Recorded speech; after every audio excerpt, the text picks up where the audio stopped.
Estamos de volta. Agora estamos com outra ideia. Hoje não vou falar 5 assuntos, hoje eu vou falar basicamente. Vou tentar falar de dois. Vou falar primeiro o assunto.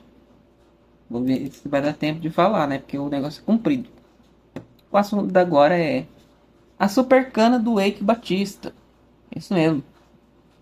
Tá aqui no na BBC News, né? O Eike Batista falando sobre a supercana. Esses dias atrás eu fiz um vídeo, comentei sobre, mas não expliquei. O que é a supercana de Eike Batista? A nova aposta para reerguer o seu império. Vamos ver aqui o que o Sr. Eike está planejando, né?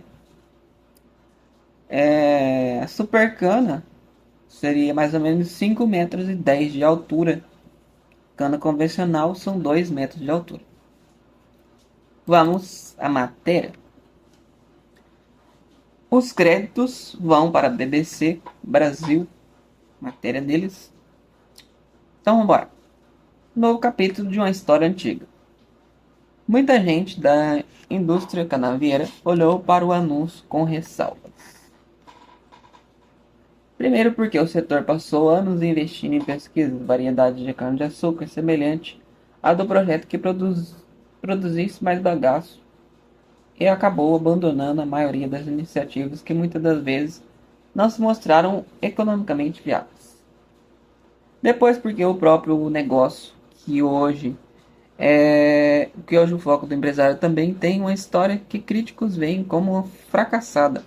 O empresário Rubens Ometo, controlador da Cosan, conglomerado que atua na produção de etanol e açúcar, tocou em ambos os assuntos em um comentário breve durante uma conferência promovida pelo BTG Pactual em fevereiro. Gente, desculpa o barulho aí que tá chovendo, né? Vamos continuar.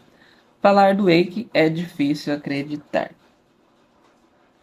Mas já fizemos isso e abordamos. Começamos pequenos e abordamos. Conhecemos os técnicos que estão lá, que eram daquela empresa da Votorantim. Ele disse: um dos técnicos os quais o Ometo faz referência é o agrônomo Shizuo Motsuoka, que há décadas se dedica ao melhoramento genético da cana-de-açúcar e é personagem central da nova empreitada de Eike. Por e-mail, ele declinou o pedido da entrevista feita pela BBC Brasil. Neto de imigrantes japoneses, Matsuoka começou a estudar sobre cana-de-açúcar em 1968 no Instituto Agronômico de Campinas, IAC, e foi professor na Universidade Federal de São Carlos, UFSCar. No início de 2000, fez parte de uma equipe que fundou a Canaviales, uma iniciativa da Votorantim, novos negócios focados no melhoramento genético da cana, como diferentes finalidades para desenvolvimento de variedades que produzissem mais açúcar, por exemplo, ou mais bagaço. A pesquisa do agrônomo se concentrou nessa parte vertente que acabou ficando conhecido no setor como cana-energia. Nesse tipo de aplicação, a biomassa da cana, o bagaço, é de forma simplificada queimada para produzir energia. A lógica é a mesma da lenha, ou de qualquer outra matéria orgânica com um fim semelhante. O calor da queima esquenta a água até que ela produza vapor, que deve-se então ser capaz de girar uma turbina para converter energia mecânica em energia elétrica. Por esse foco de melhoramento genético em variedades que produzem mais bagaço, quanto mais bagaço, mais insumo para queimar. Cana energia nada mais é do que você tentar selecionar variedades de cana que, em vez de produzirem açúcar, transformem esse açúcar em celulose, explica Fernando Reina, que foi com, eita, foi contemporâneo, eita, uma mouse está louca, peraí, que foi contemporâneo de Matsuoka Nakanabe e presidente da companhia. Ela não é uma supercana, é selecionada para, ao invés de produzir açúcar, produzir energia. Em 2008, a Canaviales foi vendida para Monsanto, que fechou a empresa em 2015. Muito antes disso, contudo, Motsuoka havia deixado a companhia para investir no próprio negócio, batizado de Vignis, e dar continuidade à sua pesquisa.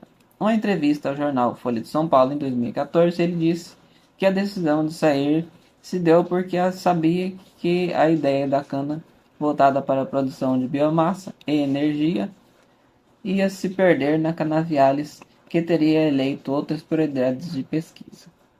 A Vignis operou entre 2017, 2011 e 2017, quando entrou em recuperação judicial, e que se aproximou de Matsuoka ainda em 2015, quando, por meio de companhia batizada de BRX, embarcou no negócio.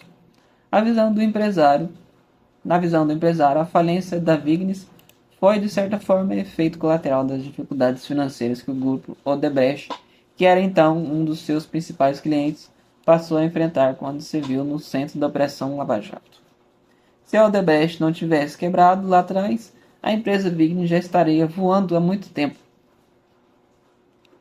Ele comentou durante a entrevista com a reportagem. Apesar de o revés ainda, segundo Wake, o agrônomo insistiu na pesquisa nesses últimos anos, tendo importado germoplasmas, material genético, de cana-de-açúcar dos Estados Unidos, da França e da ilha de Barbados, e promovido cruzamentos para desenvolver 17 variedades.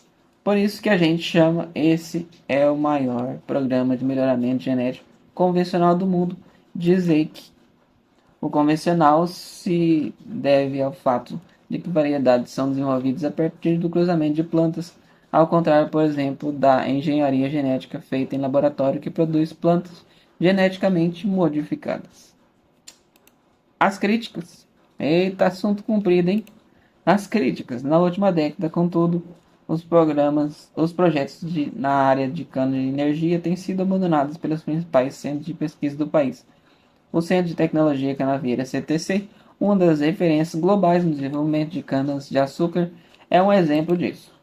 Segundo sua assessoria de imprensa, o foco hoje é o desenvolvimento de variedades para melhoramento genético, biotecnologia, tendo em vista o aumento da produtividade dos canaviais e controle da broca da cana.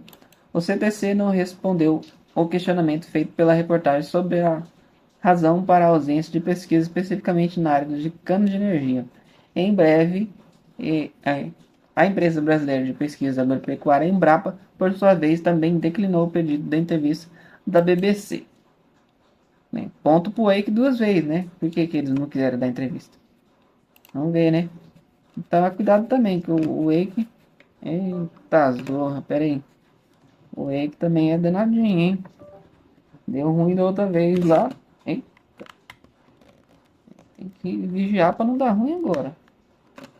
Então, sua assessoria de imprensa afirmou que pesquisas com cana-de-açúcar acontecem em diferentes centros de pesquisa da empresa, mas considerando o contexto da matéria, o tema supercana não está entre os abordados em nossas pesquisas no momento. Reynolds enxerga pelo menos duas principais razões que explicam por que a cana de energia saiu do foco do setor dos últimos anos. Uma delas é que ela tem poder calorífico menor do que as outras fontes de biomassa, como lenha, por exemplo. Ou seja, é necessário mais cana, mais bagaço para produzir a mesma quantidade de energia. Isso significa mais custo de transporte, caso o bagaço tenha que ser queimado em um local mais distante de onde a cana foi plantada.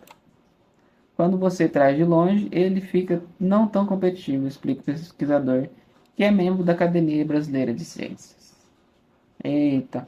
Outro motivo seria o fato da cana, que produz mais celulose e menos açúcar, é muito mais difícil de processar.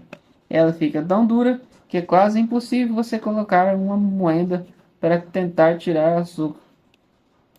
Esse ponto também foi destacado para José Carlos, sócio-diretor da consultoria MB Agro. Ele cita que o caso ilustrativo da Grande Bio, empresa que investiu na cana de energia para a produção de etanol de segunda geração, feito a partir da celulose em vez do açúcar. Nos últimos 2 anos, esbarrou em uma espécie de problema entre eles, a tecnologia usada para processar o bagaço A empresa acreditava que equivocadamente conseguiria utilizar maquinário que já era empregado em outros tipos de biomassa, como madeira para processar a cana. Foi aí, foi o que disse em janeiro o CEO da companhia, Bernardo Grandin, durante o lançamento do projeto, que justamente reorientou a direção dos esforços do negócio. Segundo a reportagem da plataforma Capital Reset, o uso do bagaço da cana e outros tipos de biomassa para produzir combustíveis verdes não seria mais o foco, mas passaria a fontes como biometano. Eita lasqueira, hein? Será que o Eike vai conseguir passar essa cana de açúcar para frente aí? Vamos ter que aguardar aí, ver o que vai virar, né? Tem os prós e os contras. A cana é maior, consequente mais bagaço para produzir mais energia, mas só que a cana é dura e não dá para usar nos mesmos maquinários. Vamos ver que o Eike vai aprontar aí. Então é isso aí, gente. Vamos falar sobre esse assunto dessa vez, porque não deu tempo de falar dos outros. Até a próxima. Deixa seu like, se inscreva no canal, deixa o seu joinha e tamo junto. Valeu.